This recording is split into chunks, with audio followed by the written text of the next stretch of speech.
வணக்கம். ஆன்மீக செய்திகள் வாசிப்பது மீனாட்சி அழகப்பன்.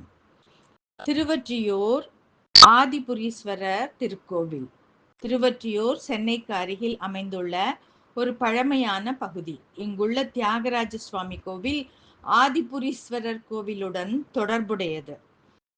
திருவொற்றியூர் ஆதிபுரீஸ்வரர் கோவில் பிரம்மாவிற்கும் முன்னரே தோன்றிய ஆதிபுரீஸ்வரரின் தலமாகவும், வாசுகி நாகம் வழிபட்ட படம்பக்கநாதரின் தலமாகவும் விளங்குகிறது. நாகாவான வாசுகி இங்கு சிவனை வழிபடுமாறு உபமன்யு முனிவரால் அறிவுறுத்தப்பட்டது. வாசுகியின் ரட்சிப்புக்கான கோரிக்கையை சிவபெருமான் ஏற்றுக்கொண்டார்.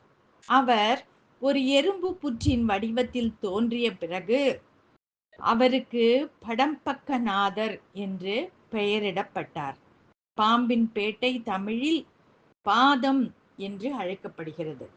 எறும்பு புற்று பின்னர் சுயம்புலிங்கமாக மாறியது. அது இன்றும் வழிபடப்படுகிறது. ஆனால் ஒரு லோக பாத்திரத்தால் மூடப்பட்டிருக்கும். எனவே அதற்கு அபிஷேகம் செய்யப்படவில்லை. விஷ்ணுவும் பிரம்மாவும் இருக்கும் ஆதிபுரீஸ்வரர் சன்னதி இது. வருடத்திற்கு ஒரு முறை தமிழ் மாதமான கார்த்திகையில் பௌர்ணமி தினத்தன்று லிங்கத்தின் பூச்சு அகற்றப்பட்டு லிங்கத்திற்கு புனுகு எண்ணெய் தடவப்படுகிறது.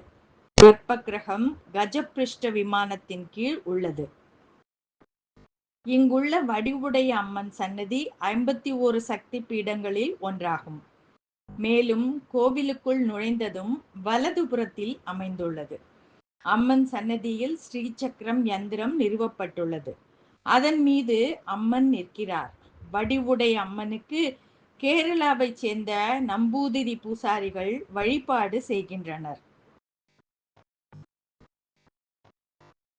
திருமுல்லை வாயிலில் உள்ள மாசிலாமணீஸ்வரர் கோவிலில் உள்ள கொடியிடை அம்மன் கிரியாசக்தி மற்றும் மீஞ்சூர் திருமங்கீஸ்வரர் கோவிலில் இச்சாசக்தி திருவுடையம்மன் ஆகியோருடன் இந்த 3 அம்மன்களும் இந்து மதத்தில் முக்கியத்துவம் வாய்ந்த திரிசக்திகளை பிரதிநிதித்துவப்படுத்துகின்றனர்.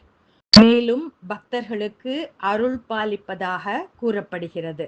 அவர்களின் அனைத்து தேவைகள் மற்றும் அபிலாஷைகள் குறிப்பாக ஒரே நாளில் சென்றால், மேலும் பௌர்ணமி நாட்கள் மற்றும் வெள்ளிக்கிழமைகளில் சென்றால் இது சாத்தியமாகிறது என்று நம்பப்படுகிறது. நன்றி.